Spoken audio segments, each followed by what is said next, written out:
हे नाथ नारायण वासुदेवा, नाथ नारायण वासुदेवा, हे नाथ नारायण वासुदेवा। श्री कृष्ण गोविंद हरे मुरारे, हे नाथ नारायण वासुदेवा। श्री कृष्ण गोविंद हरे मुरारे, हे नाथ नारायण वासुदेवा।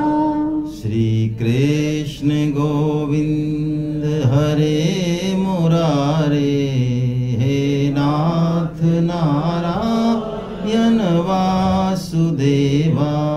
श्री कृष्ण गोविंद हरे मुरारे, हे नाथ नारायण वासुदेवा। वसुदेव सुतं देवं कंस चाणूरमर्दनं, देवकी परमानंदं कृष्णं वंदे जगद्गुरुं। आप सभी वैष्णव जनों के चरणों में दंडवत प्रणाम। हरे कृष्ण। तो अब हम लोग गीता के 6वें अध्याय, जिसका नाम है आत्म संयम योग, जिसको कि क्या कहते हैं, ध्यान योग। कर्म योग हो चाहे ज्ञान योग हो, हम लोग प्राय अपने मन के विरुद्ध नहीं जा पाते। और एक बड़ी जोरदार बात है, जब तक हमारे मन बुद्धि शुद्ध नहीं है तब तक हम सही सत्संग का, सही शास्त्र का चयन कर लें बहुत मुश्किल है। मैं आपको एग्जाम्पल बताता हूं। अभी हम सत्संग में जाएं और कोई लोग गीता सुना रहे हैं या श्रीमद् भागवतम सुना रहे हैं, और उसमें आधा घंटे आपने सुना और उसमें कुछ बातें ऐसी आई जो आपके मन और बुद्धि को जमती, टिकेंगे आप? कहां टिकेंगे? जहां आपके मन को अच्छा लगेगा। वाह साहब क्या बात कही, क्या साहब सत्संग आपका। तो भाई आपके मन को जो अच्छा लग रहा है, आपके मन को जो उचित लग रहा है, वो तो आप वैसे ही मान रहे हैं। उस सत्संग में जाके भी यदि आपने मन बुद्धि को ही पुष्ट किया तो आपने और क्या कर लिया वहां पे? आप समझ रहे? बहुत सूक्ष्म बात है ये। मन बुद्धि को जो बुरा लगेगा वो सत्य हम स्वीकार करना नहीं चाहते। और शास्त्र में भी हमको वही पोर्शन अच्छा लगता है। किताब में, जैसे ये किताब को आप पढ़ रहे हैं, इसमें आपको वही पोर्शन अच्छा लगेगा जो आपके मन बुद्धि को अपील करेगा। वक्ता से भी हम वही चाहते हैं। अपने प्रश्न के उत्तर में भी हम प्राय यही चाहेंगे कि जो हमारे मन बुद्धि को संतुष्ट, जो उसके विरोध में बोलेगा उसको हम तवज्जो। अब मैं आपसे दूसरी बात कहता हूं।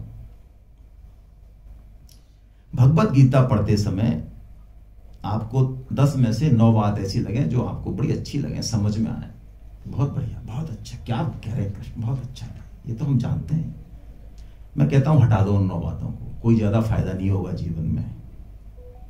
एक बात अटक जाए आपके, अरे ये क्या कह दिया कृष्ण ने, ऐसा थोड़ी होता है, हमारा तो अनुभव है ये, हम तो जानते हैं इन चीजों को, ये तो हो ही नहीं सकता। बस उसी बात को पकड़ना है। जो बात आपको चुभ रही है, भयंकर, एकदम से गलत लग रही है, जिसको करने में आपको बहुत दिक्कत आ रही है, बस उसी को ही पकड़ना। वहीं अटकाव है लाइफ में। यदि उसको मान लिया कृष्ण की बात तो जंप लगेगा एकदम से। नहीं तो यदि पूरे जीवन शास्त्र पढ़ते रहे, सत्संग करते रहे और मन बुद्धि का फिल्टर लेके बैठे रहे, छान लिया उसमें से जो मन बुद्धि ने समझा अच्छा लगा उसको ले लिया, बाकी को फेंक दिया, तो प्रगति नहीं होगी। ये जो मैंने निवेदन किया, ये समझ में आई क्या बात? अच्छा लगता है उसी को ग्रहण करते हैं, बाकी को मन बुद्धि से परे ऊपर कृष्ण की बात को बिठाना है। जैसा कि सुबह भी ये चर्चा हुई कि कृष्ण की कोई बात, गीता की कोई बात जो हमको चुभे, गलत लगे, तो बजाय कृष्ण को समझाने के, बजाय गीता पे उंगली उठाने के, इस इंटेलिजेंसी पे उंगली उठाओ कि तू जो अब तक 55 साल से समझ रहा था तू गलत है, तू चुप हो जा। यही सही है जो ये कह रहे हैं। समझ में आ रही है बात? प्रगति करनी है तो, नहीं तो फिर क्या है? मन बुद्धि तो बागजाल है। लोग शास्त्रों का भी आनंद लेते हैं, डिस्कस करते हैं, ऊंची ऊंची बातें, ज्ञान की बातें करते हैं, लेकिन करते मन माना ही है, चलते अपने मताग्रह पे ही हैं। फिर दोष गीता को देते हैं कि क्यों नहीं सुधार हो रहा। तो सुधार करने कहां दे रहे हो आप? घुसने कहां दे रहे हो?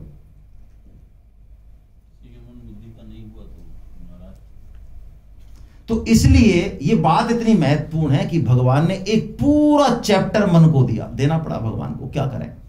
क्योंकि चाहे कर्म हो चाहे ज्ञान हो, और आगे अब भगवान वो बातें बताने वाले हैं जो बिल्कुल बुद्धि से परे की हैं। अब तक जो कर्म और ज्ञान में बात बताई वो तो फिर भी कुछ बुद्धि के पल्ले पड़ रही थी। अब जो भगवान अपने हृदय का जो पिटारा खोलेंगे 7वें अध्याय से लेकर और 12वें अध्याय तक, वहां पर बुद्धि की पहुंच नहीं है। प्रेम बुद्धि को नहीं समझता भाई, प्रेम तराजू को नहीं मानता, तराजू को बुद्धि मानती है। प्रेम पागल होता है, प्रेम बिना हिसाब के होता है।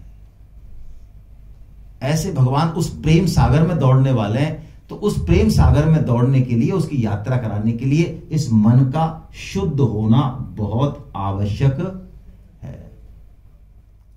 यदि किसी वजह से भी हमारा मन भगवान में लगने लग जाए, गीता की बातों में लगने लग जाए, सत्संग में लगने लग जाए, गीता क्लास की हमको चटपटी लग जाए, गीता क्लास अटेंड करने की हम सोच लें, तो आप मान लो काम हो गया, काम हो गया 90% से ज्यादा। अब कुछ नहीं है, अब गाड़ी गुड़केगी ऐसे ही। मन लग गया ना। जब तक मन गीता में, भगवान में, क्लास में, प्रचार में नहीं है और इधर है भोगों में, संसार में, व्हाट्सएप में, अखबार में, ज्ञान गंगा में, तब तक लड़ाई है। तब तक उसको खींच खींच के यहां लगाना है। बस इसी बात के लिए भगवान ये अध्याय अब हमको बोलने वाले हैं, जिसका नाम है आत्म संयम योग। आत्म का मतलब मन, आत्मा का मतलब, आत्मा के कई मतलब हैं गीता में। आत्मा का मतलब शरीर भी है गीता में, आत्मा का मतलब बुद्धि भी है गीता में, आत्मा का मतलब मन भी है गीता में, आत्मा का मतलब आत्मा भी है गीता में। यहां आत्मा का मतलब क्या है? मन। वैसे भी हम देखें भौतिक जीवन में भी, यदि हमको कोई काम करना है, कोई ऑपरेशन को अंजाम देना है, कोई टारगेट करना है, कोई छोटा मोटा घर का कोई सामाजिक काम करना है, तो बिना डिसिप्लिन के तो वो काम भी संभव कहां संभव है। आज हम ये सेमिनार भी कर रहे हैं, यदि डिसिप्लिन यहां नहीं हो तो क्या ये संभव है? हम लोग टाइम पे नहीं आए, टाइम पे नाश्ता नहीं करें, टाइम पे बैठे नहीं, सब चीज नहीं करें, तो क्या संभव है? तो जब जीवन के छोटे छोटे काम संभव नहीं है बिना डिसिप्लिन के, तो क्या भगवान के मार्ग पे हम बिना डिसिप्लिन के चल पाएंगे? नहीं चल पाएंगे।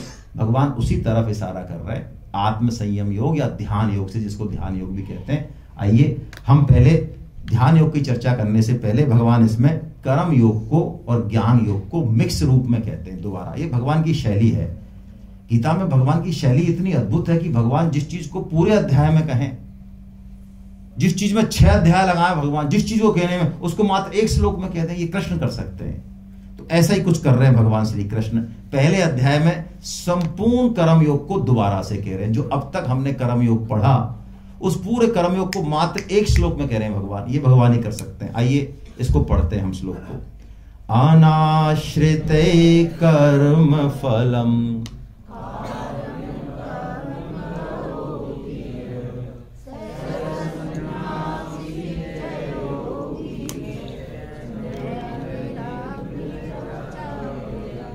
कैसा बढ़िया श्लोक है।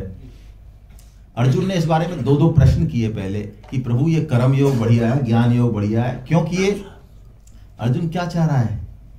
युद्ध से भाग जाऊं। तो अर्जुन को कौन सी बात अच्छी लगेगी? भगवान की जो युद्ध से भगा दे या युद्ध में लगा दे? हेलो, भगाने की लगेगी मन की। हाँ, देखो अर्जुन भी यही कर रहा है। भगवान कर्म योग और ज्ञान योग दोनों का उपदेश दे कह रहे हैं, अर्जुन ज्ञान योग को पकड़ रहा है। महाराज ये ठीक है, लंगोटी लगा के जंगल चले जाए, हाँ ये ठीक है महाराज। ऐसे ही हम करते हैं। गीता में से भी हम उन श्लोकों को छाट लेंगे जो हमको भगवान क्या कह रहे हैं उससे लेना देना नहीं है, हमारे मन की होनी। अब लेकिन भगवान क्या कह रहे हैं वो देखिए। भगवान एक ऐसी विलक्षण बात कह रहे हैं अर्जुन के प्रश्न के उत्तर में, जो 5वें अध्याय में अर्जुन ने पूछा। हालांकि भगवान ने वहां क्लियर कर दिया, ज्ञान योग और कर्म योग में से कर्म योग को श्रेष्ठ बताया, लेकिन अब और भी ऊंची बात कह रहे हैं। अब भगवान कर्म और ज्ञान योग को एक कर रहे हैं, बिल्कुल एक ही सिक्के के दो पहलू बता रहे हैं। कितना बढ़िया श्लोक। क्या कह रहे हैं भगवान, देखो अर्जुन, अनाश्रित कर्म फलम कार्यम कर्म करोति यः, यानी हम जो कर्म करें वो फल का आश्रय लेके ना करें। कर्म योग इतना ही है, हम जो कर्म करें, भगवान को इस युद्ध में भाग लेने की कोई आवश्यकता है क्या? कुछ राज्य वाज्य मिलेगा? कोई ऐसी चीज है, कोई हीरा जवाहरात, कोई ऐसी चीज जो उनके पास द्वारका में नहीं हो और यहां मिल जाए युद्ध में? न अनवाप्तम न अवाप्तव्यम वर्त एव च कर्मणि, ऐसी घोषणा की भगवान ने 3.22 में। संसार में ऐसी कोई वस्तु नहीं जो मेरे पास नहीं, और ऐसी भी कोई वस्तु नहीं जिसे मुझे प्राप्त करना हो। वह क्या बात है, अनवाप्तम न अवाप्तव्यम, तब भी वर्त एव च कर्मणि। अर्जुन, मैं रात और दिन अहर्निश कर्म में लगा रहता हूं। ये है कर्म करने का फोर्स। ये देश, ये समाज, ये संसार, ये भगवान की आज्ञा है। इसलिए मेरे पास जो सामान भगवान ने दिया, मुझे जिस स्थिति में डाला, बस मैं जुट जाऊं उसमें। अब क्या मिलने वाला है और क्या नहीं मिलने वाला है, ये मेरे सोचने का विषय। यदि भगत सिंह अपनी मां की सुन लेते, जो उनकी मां ने रोते हुए उनसे कहा, अरे कि बेटा तू कहां जा रहा है, मेरा क्या होगा, मैं बीमार हूं। क्या लगता है आपको, भगत सिंह ने सुननी नहीं चाहिए थी क्या? हाँ चाहिए थी। लेकिन भगत सिंह जिस धर्म का पालन कर रहे हैं वो परम धर्म, उस धर्म से उच्च है। वो उस भारत माता के लिए जा रहे हैं, वो लाखों माओं के लिए जा रहे हैं, उसके लिए एक मां की बलि चढ़ानी पड़ रही है उनको। ये कर्म का महत उद्देश्य है। भगवान उसी तरफ इशारा कर रहे हैं, हम विराट बन जाएं, विराट की पूर्ति के लिए कर्म हो हमारा। हम उसमें एक हिस्सा जरूर हैं, लेकिन हमारा कर्म सृष्टि के संचालन के लिए, भगवान की प्रसन्नता के लिए हो। अब हम चाहे पढ़ रहे हैं, चाहे दुकान कर रहे हैं, तो सेठ जी जो थे उन्होंने बिजनेस को भगवान की पूजा बना दिया। आप सोच सकते हैं, हम लोग इतने बिजनेस वाले बैठे हैं, मैं भी बिजनेस फैमिली से हूं। हम लोगों के मन में कूट कूट के भरा हुआ कि भैया दुकान करनी है तो थोड़ी बहुत तो झूठ बोलनी पड़ेगी। अच्छा, सेठ जी की बात आपको मैं बताऊं तो हमको बड़ा आश्चर्य होगा।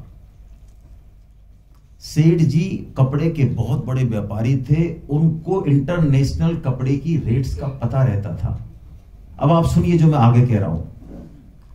उनके पास कोई ग्राहक आता और यदि कपड़े के मार्केट में रेट डाउन होने वाली होती थी, जो उनको पता है कि 2 दिन 5 दिन बाद होने वाली है, तो कोई आता तो वो कहता साहब मेरे को जरा 20 मीटर कपड़ा दे दो। सेठ जी कहते क्या करेगा 20 मीटर का? कि साहब शादी। अरे तो शादी थोड़ा ढंग से मितव्यत से किया करो, 10 मीटर में काम चला लो, और कम पड़े तो ले जाना बाद में। अच्छा, और यदि मान लो रेट बढ़ने वाले होते तो वो आदमी आता 20 मीटर सीधा, अरे थोड़ा दिल खोल के खर्च किया करो, क्या बहन बेटी के लिए तो देना है, 30 ले जाओ, क्या है कपड़ा खराब हो जाता है, काम आ जाएगा।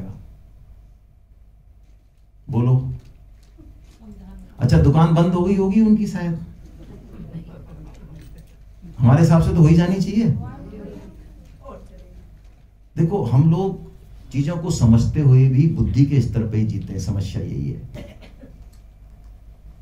उनकी दुकान बंद नहीं हुई, उनकी दुकान चौगनी चली, और आपकी और हमारी भी चलेगी, और हम ही चलाएंगे।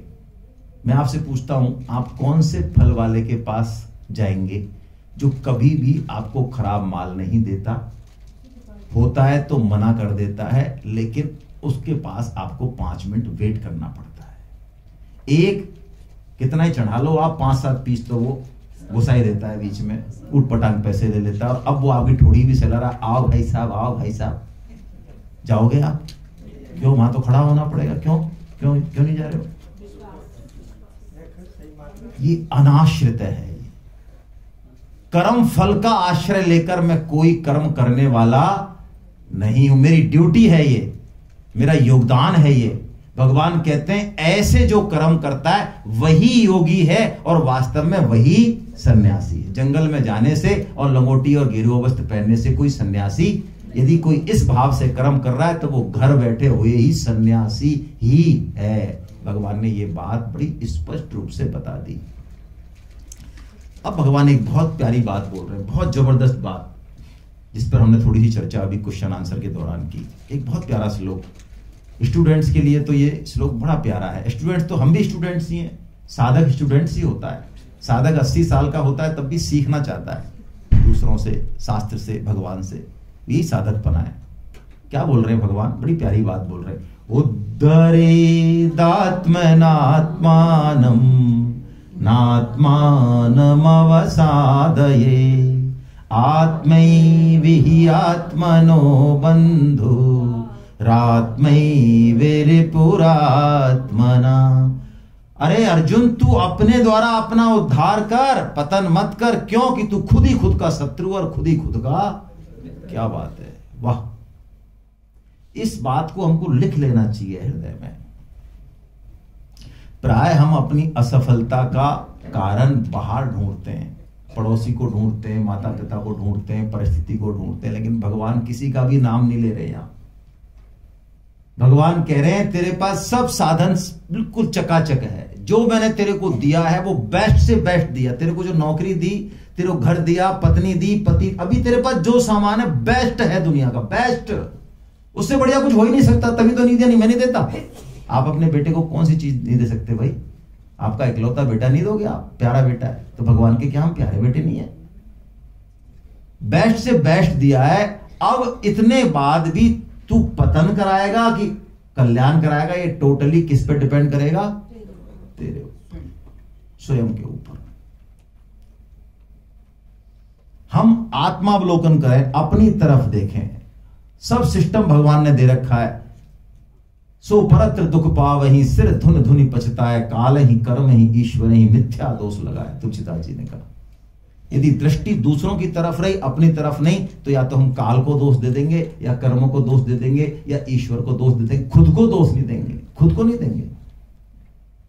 जबकि पूरी तरह से हम अपने कल्याण के लिए और अपने पतन के लिए पूरी तरह से खुद ही जिम्मेदार हैं। इस बात को हमको सीखना चाहिए, देखना चाहिए अपने जीवन में। हमारे संस्कारों के अनुसार ही हमको सब कुछ मिल रहा है। जो भी हमारे आसपास है ना, चाहे रिश्ते नाते हों, चाहे पदार्थ हों, चाहे और चीजें हों, वो सब हमारे सिस्टम से मिल रही हैं। वो अचानक नहीं है। किसी भी व्यक्ति से जिससे कि हमारा संबंध नहीं है पूर्व जन्मों का, उसके हम दर्शन नहीं कर सकते आंखों से। मैं क्या कह रहा हूं? मैं रिपीट कर रहा हूं अपनी बात को। यदि आपका किसी से कोई संबंध नहीं है, पुराने जन्म का ऋणानुबंध नहीं है, तो आप उसके आंखों से दर्शन नहीं कर सकते। दुख देने की बात तो छोड़ दो। तो जो दुख आ रहा है, सुख आ रहा है, वो हमारा ही है।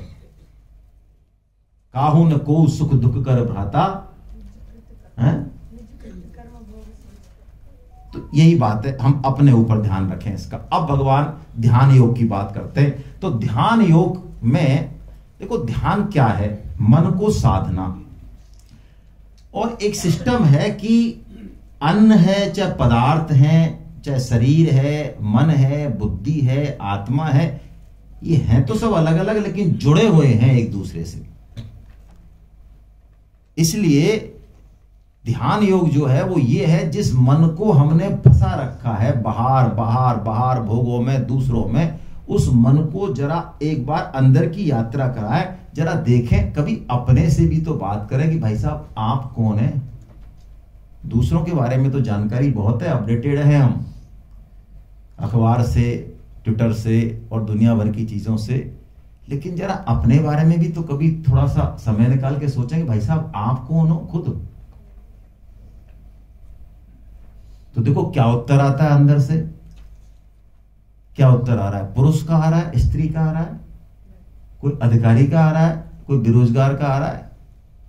तो आप सोचो जितने भी उत्तर आ रहे हैं, कोई जाति को लेके आ रहा है, ब्राह्मण है, क्षत्रिय है, कोई प्रतापनगर के हैं, कोई गोपालपुरा के हैं, तो ये उत्तर आ रहे हैं, क्या ये उत्तर सही है? क्या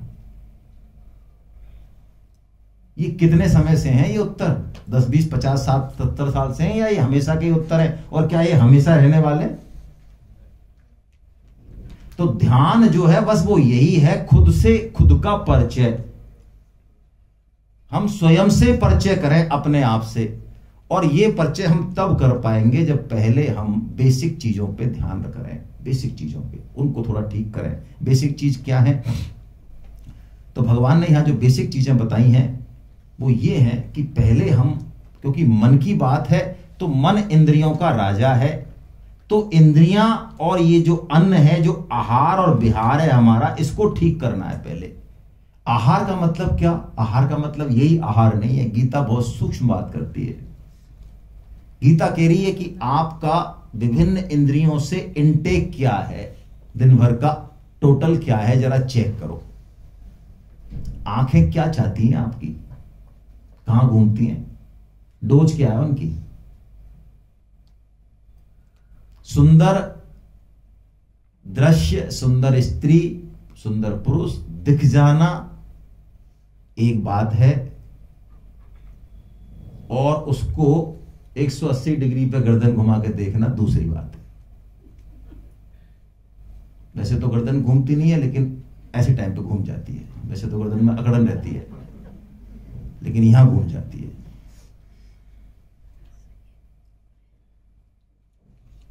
कान चाहते क्या हैं, ये क्या चाहती है?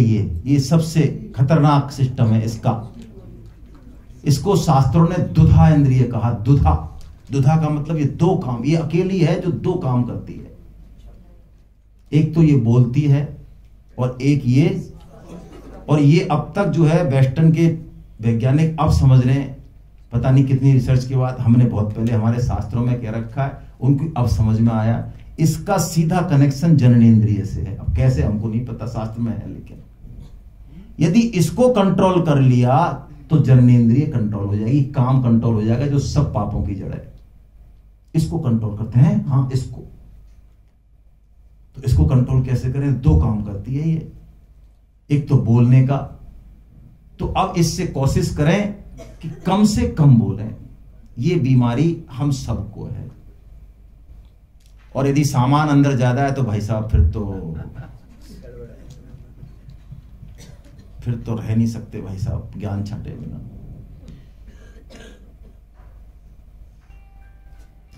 कृष्ण गीता में अर्जुन से सीधे ही बोल लिए या अर्जुन ने कहा जब बोले?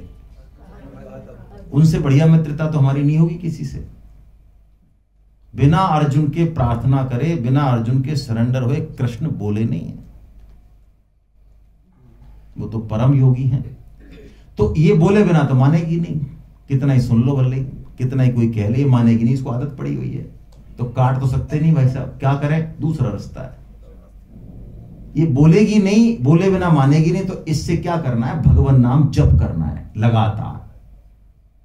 बुद्धिमान सुने भाई, जिनकी बुद्धि बहुत तीव्र है, थोड़े से जो इंटेलेक्चुअल है वो सुने, उनसे मेरा विशेष निवेदन है, क्योंकि उनके थोड़ी खलबली मचेगी अंदर। इस जिह्वा से भगवान नाम लेना है लगातार।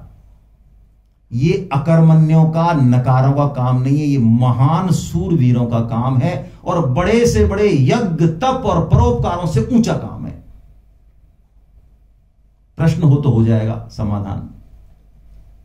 भगवान नाम जप की आदत लगाएं इसको, कोई ना कोई टारगेट दे दें इसको कि तू डेली 16 माला करेगी कम से कम। हरे राम राम राम हरे हरे, हरे कृष्ण कृष्ण कृष्ण हरे हरे, हरे राम राम राम हरे हरे, हरे कृष्ण कृष्ण कृष्ण हरे हरे, हरे राम राम हरे हरे, हरे कृष्ण कृष्ण कृष्ण। चलाओ इसको, चलाओ चलाओ चलाओ चलाओ चलाओ। सारी आफतों से सबसे बच जाओगे, सबसे। और नहीं तो रही मन जिभ्या बाबरी, और कह गई सरग पताल, और आप तो कह भीतर गई और जूती खात कपाल। सिर फूटेंगे तो इसका कुछ नहीं बिगड़ेगा, हम ही फूट फाट के और हॉस्पिटल में भर्ती हो जाएंगे और सब कवाड़ा इसका कराया हुआ है। कहीं किसी ने सिर फोड़ा या हमने फोड़ा, जो भी हुआ तो कवाड़ा इसी का होगा, मूल में चले जाना आप, लेकिन इनका कुछ नहीं बिगड़ना। तो ये दुधा इंद्रिय, इसको लगाएं। और दूसरा, ये स्वाद चाहती है तो इसको भगवत प्रसाद पवाएं। घर में कोई भी ऐसा पदार्थ हम नहीं बनाएं जो भगवान को भोग ना लग सके। भगवान को भोग लगाने के बाद ही हम पाएं। यदि डायरेक्ट नहीं लगा पाए तो मानसिक लगा लें, भगवान का स्मरण कर लें जिब्या पे कुछ भी डालने से पहले। ये दो काम करते जीवन में आश्चर्यजनक सुधार आएगा। भगवान यही बात कह रहे हैं। नीचे का श्लोक, युक्ताहार विहारस्य युक्त चेष्टस्य कर्मसु युक्ता स्वप्न बोधस्य योगो भवति दुःख। युक्त आहार और विहार, इसमें सब कुछ आ गया। हम योगी बनना चाहें, हम कर्म योगी बनना चाहें, हम ध्यान योगी बनना चाहें, हम अष्टांग योग लगाना चाहें, प्राणायाम ध्यान धारणा समाधि पे भाषण देना चाहें और यम और नियम पे चर्चा नहीं करना चाहें, तो हम कैसे योगी होंगे हम समझ सकते हैं। पतंजलि ने सबसे पहले यम और नियम बताए। इनको साधेगा तो आगे चलेगा, इनको नहीं साधे तो बैठ जाए यहीं, कोई सा योग नहीं होना तेरे से। तो हम अपने आहार और विहार को कंट्रोल करें। आज बड़े दुर्दशा है, हम क्या खा रहे हैं इन पांचों इंद्रियों से, इस पर चेक करने का सिस्टम हम कतई करने को तैयार नहीं है। ऐसे कितने लोग हैं भाई जिनको बिना पेपर के जो है फ्रेश होने नहीं जाते हैं। चलो मैंने थोड़ा गहरा प्रश्न पूछ लिया। चाय की चुस्कियों के बीच में और घंटे 1.5 घंटे 2 घंटे पेपर और पूरा मोदी जी और योगी जी को उनके बारे में कितना आनंद है सर। कृष्ण में ऐसा आनंद नहीं आता, ऐसा सोच कितना। ये तो करवाए जा रहे हैं हाथ ऊपर, खुद तो हम कर नहीं रहे हैं। ये तो हमारे प्रेमी बैठे हैं बगल में जो करवाए जा रहे हैं, और उनसे हम कैसे छिपें। तो भाई इस बीमारी को कम करो। ये 2 घंटे जो पेपर चाटने की आदत है बहुत बिजी समय में, क्योंकि मरने को समय नहीं है हमारे पास। मरने को समय, अरे भाई साहब गीता कैसे पढ़े, मरने को टाइम नहीं। तुम्हारी कसम, तुम्हारी कसम। तो फ्लाइंग विजिट में पढ़ लें। फ्लाइंग विजिट में एक टारगेट दें मन को, 10 मिनट या 5 मिनट बस, सिर्फ हेडिंग खत्म, पढ़ो इसको, बीमारी को। अच्छा दूसरी बात, ये हालांकि खुद की बात नहीं करनी चाहिए, लेकिन मैं चैलेंज के साथ कह रहा हूं, आपके काम की कोई चीज नहीं छूटेगी। आप जैसी समाज में ऑफिस में उतरेंगे, आपके काम की चीज आपको बता दी जाएगी, कोई ना कोई बता देगा। सिलेंडर के पैसे बढ़े तो कोई ना कोई ऑफिस में कह देगा ऐसा 1000 रुपए हो गए। अच्छा 1000 का हो गया क्या, आपको नहीं पता? नहीं पता चल गया ना, आपने बता दिया। वैसे मोदी जी फ्रांस गए तो उनका थोड़ा सा हेलीकॉप्टर थोड़ा सा क्या है कि उतरने में टाइम लगे। अच्छा ऐसा आपको नहीं पता? नहीं, आपने बता दिया। बहुत लोग घूम रहे हैं जो आपकी सेवा करने को तैयार है बिना पैसे के। अपने समय का सदुपयोग करना सीखें भाई। ये बात आपको हंसाने के लिए और यदि ऐसे ही लग रही है तो इसका मतलब हम सीरियस नहीं है।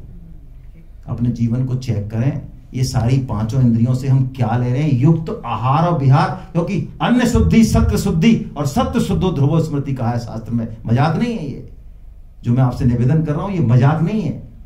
अन्न की शुद्धि से ब्रह्म की प्राप्ति है, गीता में भी है और श्रुतियों में भी है। यदि हम उस पर ही चेक नहीं करना चाहते, उसको ही नहीं देखना चाहते और बातें ब्रह्म ज्ञान की करें, तो हम कैसे ब्रह्म ज्ञानी हैं ये समझ में आ रही है बात। हमारा आहार विहार निद्रा खाना पीना यही हमारा संयमित नहीं है। उठना बैठना जगना नहाना धोना है। हम ब्रह्म मुहूर्त में उठना जरूरी नहीं समझे और ब्रह्म दर्शन करना चाहते हैं। अच्छा ब्रह्म मुहूर्त में उठने से क्या होता है भाई साहब? भाव चाहिए, भाव। तो ब्रह्म मुहूर्त में उठने से क्या भाव, क्या मतलब, क्या बस्ट हो जाता है कि भग जाता है, क्या हो जाता है? ये बहुत, इसके बाद अब भगवान बात करते हैं ध्यान योग की। और ध्यान योग में भगवान ने कोई आसन नहीं बताया, मैं शॉर्ट में ले रहा हूं, वो श्लोक नहीं ले रहा हूं। मतलब भगवान ने कहा हम सीधे बैठे, हमारी ग्रीवा, मस्तक और ये रीढ़ की हड्डी सीधी रहे। आसन कोई सा भी हो, सुखासन हो जिसमें हम आराम से बैठ सकें, जबरदस्ती नहीं करें। और किस में ध्यान लगाएं? गीता में बहुत स्पष्ट रूप से आया है कि मुझ में ध्यान लगा। किसी बिंदु में, किसी शून्य में, किसी निर्गुण निराकार के ध्यान की बात नहीं है। ज्यादातर ध्यान योगी 90% ज्ञानी योगी होते हैं और निर्गुण निराकार के ऊपर लठ लेके पड़े रहते हैं। निर्गुण निराकार का ध्यान गीता में नहीं बताया है। गीता में सगुण साकार के ध्यान की बात है। भगवान ने बहुत स्पष्ट रूप से कहा कि मुझ में ध्यान लगा, मुझ में, केवल मेरे चित्त, मत चित्ता मत परा, मेरा ही आश्रय ले। उस सगुण साकार के ध्यान में भी मन नहीं लगता है, भागता है। अर्जुन ने कहा तो भगवान ने कहा उठा के ला उसको, जहां जहां से भाग रहा है वहां से उठा के लगा और फिर लगा, फिर लगा, फिर लगा। ऐसे करके तू ध्यान योग का अभ्यास कर। इतना समझाने के बाद भी अर्जुन को भगवान की बात ज्यादा जमी नहीं। अर्जुन ने पूछा महाराज ये जो आप कह रहे हो ना मन को साधना, ये हमको ज्यादा जम नहीं रहा। मन को साधना, चंचलम ही मन कृष्णा प्रमाथि बलभद्रम तस्याहम निग्रह मन ने वायोरिप्सो दुष्कर्म। अर्जुन ऐसा बोलते हैं। भगवान, मन इतना चंचल है, इतना प्रमथनशील है, जैसे कि इस कमरे की वायु को मैं एक हाथ में पकड़ना चाहूं, ये बहुत मेरे लिए असंभव है। ऐसे ही मन तो महाराज कैसे जो है काम चलेगा, मन का मामला नहीं बैठेगा। तो भगवान ने कहा ठीक है, तेरे को मैं 2 तरीके बताता हूं सिंपल, तू पहले इनको टेक्निक को यूज कर, ये मन को वश में कर देंगे। अच्छा बताइए महाराज। असंशयम महाबाहो दुर्निग्रहम चलम अभ्यासेन तु कौन्तेय वैराग्येन च गई। पहले भगवान ने अर्जुन की बात को एक्सेप्ट किया है कि हाँ अर्जुन तेरी बात तो बिल्कुल सही है, मन को वश में करना इतना आसान काम तो, लेकिन 2 उपायों से मन वश में हो सकता है, अभ्यास और अब अभ्यास का क्या मायने में है? अभ्यास का मतलब है बार बार किसी चीज को करना। लेकिन देखिए किसी भी तरह का अभ्यास कलयुग में सक्सेसफुल नहीं है। क्यों नहीं है? हमारा भाव, हमारा मन, हमारी क्रिया, हमारा पदार्थ, हमारे मंत्र, हमारी विधि सब भ्रष्ट है। मानो चाहे मत मानो, सब भ्रष्ट है। अभ्यास का मतलब यही है केवल और केवल भगवान नाम शुद्ध है कलयुग में, उसी का अभ्यास करना है बस। ये भगवान नाम इतना जबरदस्त है कि ये मन को जैसे ही इसका चस्का लगेगा ना, कुछ देर बाद लगेगा, कुछ दिनों, लेकिन एक बार लग गया तो फिर ये उस रस में डूब जाता है, फिर मन कहीं नहीं जाता। चैतन्य महाप्रभु जब शौच के लिए जाते तो अपनी जिह्वा को अपनी उंगली से पकड़ लेते हैं, अंगूठे उंगली से, हाँ पकड़ते, क्योंकि छोड़ी हरे राम राम राम हरे हरे, हरे कृष्ण कृष्ण कृष्ण हरे, शौच में पकड़ लेते उसको, क्योंकि छोड़ी उसको क्या बोलेगी, हरे राम राम राम हरे हरे, हरे कृष्ण। क्या मतलब है इसका? कलयुग केवल नाम आधारा, सुमरि सुमिर नर उतरहि पार। हरे नाम केवलम कलौ नास्ति एव गतिरन्यथा। देवर्षि नारद का वचन है। कलयुग में किसी भी तरह का योग, जप, तप, दान, समाधि संभव नहीं है। कलो नास्ति एव, 3 बार कट किया उन्होंने। हरे नाम केवलम, केवल और केवल भगवान नाम का जप करके देखें, कीर्तन करके देखें। घर में आधा घंटे यदि आपने कीर्तन चालू कर दिया ना बच्चों के साथ, जितने भी लोग आपकी सुनते हो घर में, वैसे तो ज्यादा लोग होते नहीं, 4-5 ही लोग होते हैं, लेकिन कोई नहीं सुने तो खुद को सुना लो, अकेले बैठ के चालू कर दो, देखो क्या मजा आता है। देखो करके देखो, महीना 20 दिन, दीवारें शुद्ध हो जाएंगी, उस वायुमंडल में आने वाला शुद्ध हो जाएगा, बच्चों की मति सुधर जाएगी। काल्पनिक लग रही होंगी आपको बातें, कोई बात नहीं, हमारा कहने का फर्ज है। करके देखें। तो अभ्यास का मतलब केवल और केवल भगवान नाम जप, ये अभ्यास। और वैराग्य का क्या मतलब? भाई चीजें, वस्तु सब दगा देने ही वाले हैं, व्हाट्सएप पे मैसेज आते हैं, ये शरीर साथ देगा इसलिए शरीर की केयर की जाए, ऐसे लंबे लंबे मैसेज आते हैं। अरे काका जी, ये शरीर कहां साथ देगा? ये सड़ेगा कुछ दिनों में, ये बिस्तर पे लैट्रिन करेगा। जिनको तू सबसे प्रिय समझ रहा है वो घर को कमरे में घुसेंगे नहीं। तू देख तो सही तमाशा। तो भैया इन चीजों को पहले ही समझ के इन चीजों से हमारी आसक्ति को हम हटा लें। और बड़े मजे की बात है, हमने जिससे आसक्ति हटा ली वो चीज सुधर जाएगी। बड़ी जोरदार बात है, समझ में तो नहीं आएगी लेकिन स्वामी जी की बात है इसलिए हम तो कहते हैं। यदि बच्चे से आसक्ति हटा ली बच्चे सुधर जाएंगे, शरीर से आसक्ति सुधर ली शरीर सुधर जाएगा। और शरीर को डाई और काजू बादाम और डाइटिंग प्लान और फलाना ढिकाना यही भगवान मान के और इसी को ही करते रहे, ये नाश हो जाएगा इसका। कितना यदि काजू बादामों से शरीर सुधरना होता तो भाई साहब फिर हेल्थ तो वहां होता जहां होने चाहिए, करोड़पति हो गया। हमारे पास क्या होता फिर? ऐसा नहीं है सिस्टम। वैराग्य का मतलब है संसार की कोई भी चीज हमारा साथ देने वाली नहीं है, एक भगवान ही साथ देने वाले। इस बात को जितनी जल्दी समझ जाए वही वैराग्य है। इसका मतलब उनसे द्वेष करें, उनको भगा दें, ये मतलब नहीं है। ना ना ना ना ना। यदि हमने वैराग्य हो गया हमें रिश्तों के प्रति, व्यक्ति के प्रति, तो हम उसकी प्रेम से सेवा करने लग जाएंगे। यही है वैराग्य। अरे मेरे को नहीं है लेना, मतलब ये वैराग्य नहीं है भाई हमने तो गीता पढ़ी है भाई साहब। बाद दिन से कई लोग कहते हैं उस दिन से हमको तो घर वाले अच्छे नहीं लगते, क्यों हम जाओ हमारी तरफ से। अच्छा हाँ, तेने बिल्कुल गीता का भाई साहब जूस पी लिया, छोड़ दिया तेने तो यार, तेने तो मिक्सी में चला गया तो जूस पी गया पूरा गीता का यार। वैराग्य यदि घट गया इसका मतलब है अपनों की सेवा, वो भी बिना किसी आशा के चालू हो जाएगी। खुद कुछ नहीं चाहना, ये है वैराग्य। तो इन दो बातों से मन हट जाएगा, सद जाएगा, है ना। और एक बात भगवान से अर्जुन ने पूछी, प्रभु चलो हम, आपने कह दी इन दो बातों की चालू करते हैं चलो, लेकिन महाराज अब आपके कहने से देखो हमने भोग छोड़ दिए, ये सब सिस्टम छोड़ दिए और आपकी तरफ चल रहे और आप मिले नहीं और इधर से हम चले गए तो कहीं बीच में हम लटकन पप्पू तो नहीं हो जाएंगे महाराज। हाँ यही प्रश्न है अर्जुन का, आप पढ़ लेना बल्ली किताब खोल के। 3 श्लोक बोले अर्जुन ने, उसका सारांश यही है कि आपके कहने से हमने इधर भी छोड़ दिया मामला, ये घर गृहस्थी गाड़ी घोड़ा, और आपकी तरफ चल दिया और आप मिलो नहीं और ये छूटेंगे महाराज, हमारी तो बिल्कुल, हमारा क्या हाल होगा? ये अर्जुन का प्रश्न है, बड़ा जोरदार प्रश्न है ये। अब चूंकि भैया अर्जुन ये प्रश्न कर रहे हैं क्योंकि हम नहीं कर पा रहे, हमारे मन में भी यही प्रश्न घूम रहा है, चिंता मत करो आप। कभी कभार गीता पढ़ते हुए भी हमारे मन में आता है यार भगवान है तो सही ना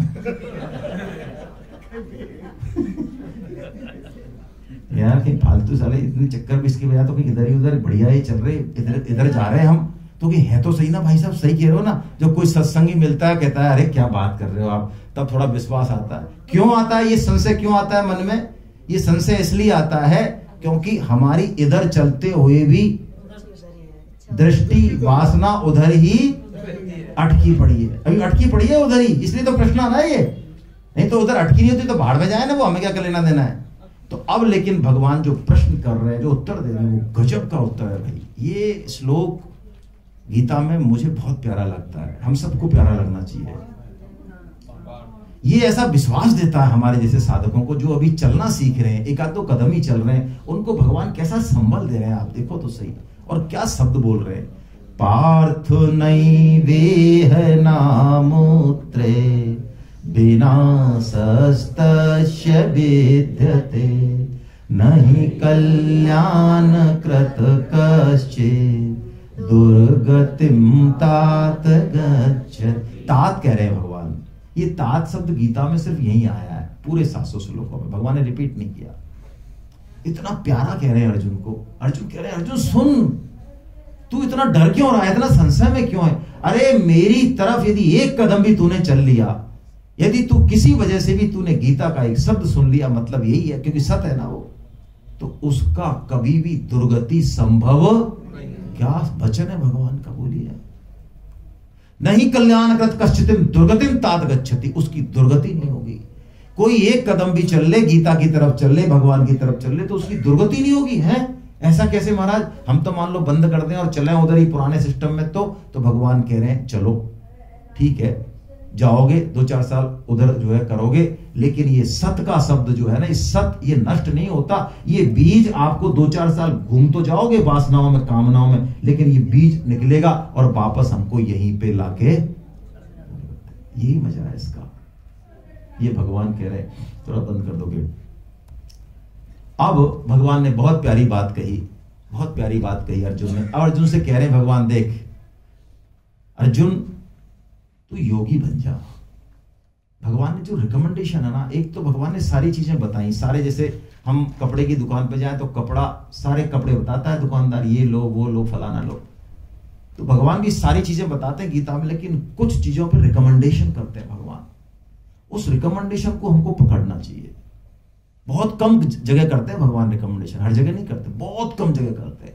यहां पे भी भगवान ने एक रिकमेंडेशन की पहली बार, यानी भगवान को क्या हमारे लिए सही लग रहा है उसको हमको पकड़ना चाहिए।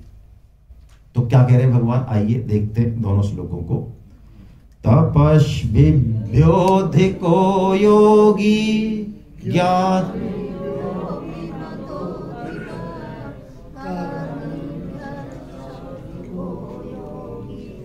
तस्माद्योगी।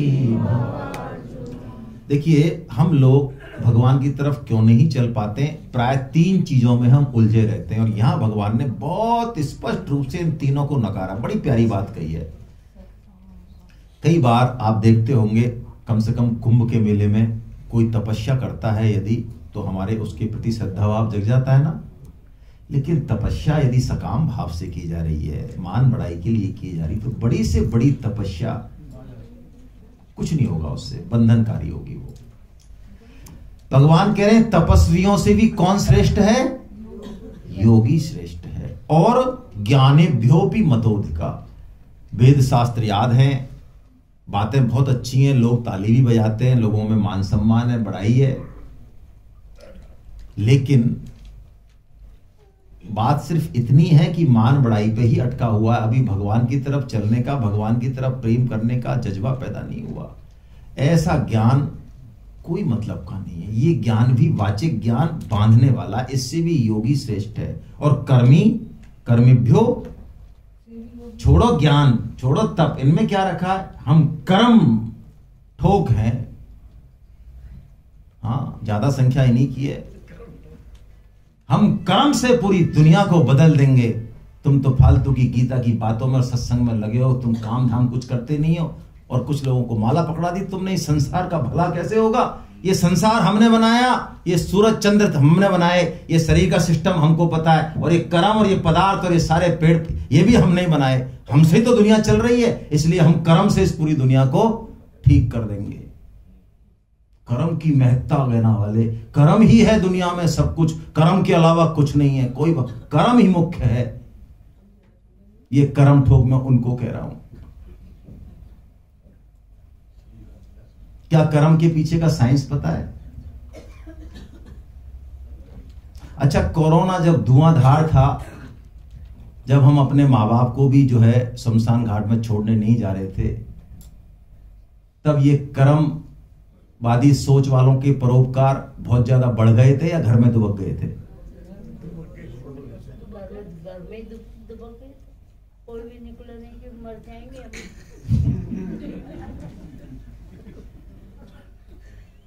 तो अभी हम कर्म कर पा रहे हैं, तो इसके लिए हम इस वातावरण को, सूर्य चंद्रमा को और ईश्वर को धन्यवाद देने की जरूरत नहीं समझते? और जिन हाथों से कर्म चल रहा है, जिस प्राण से कर्म चल रहा है, जिस सिस्टम से चल रहा है, और ये पदार्थ जो हम ला रहे हैं, ठीक है पैसा से ला रहे होंगे, लेकिन पैदा तो नहीं कर रहे, प्रकृति कर रही है। हमारे हर कर्म के पीछे क्या सिस्टम है हमको पता भी है कुछ। इसलिए बड़े से बड़े कर्म से भी योगी श्रेष्ठ। भगवान ने तीनों काटे हैं, तपस्वी, ज्ञानी और कर्मी। किसको श्रेष्ठ बताया? योगी कौन? योगी वो जो निष्काम भाव से अपना कर्तव्य पालन कर रहा है भगवान की प्रसन्नता के लिए, वो योगी, चाहे वो छोटा सा ही काम कर रहा है वाले। अब जो भगवान बात कह रहे हैं, अब जो भगवान बात कह रहे हैं आगे, वो कुछ अलग बात कह रहे हैं। भगवान कह रहे हैं उन योगियों में भी सर्वश्रेष्ठ योगी कौन है? वो मेरा भक्त है, जो मेरा ही आश्रय लेके श्रद्धा पूर्वक मुझको भजता है। भगवान ने भक्त को, योगियों में भी सर्वश्रेष्ठ भक्त को भगवान ने बताया। ऐसा कह के भगवान ने इस अध्याय को जो है पूर्ण किया। हरे कृष्णा। आपके मन में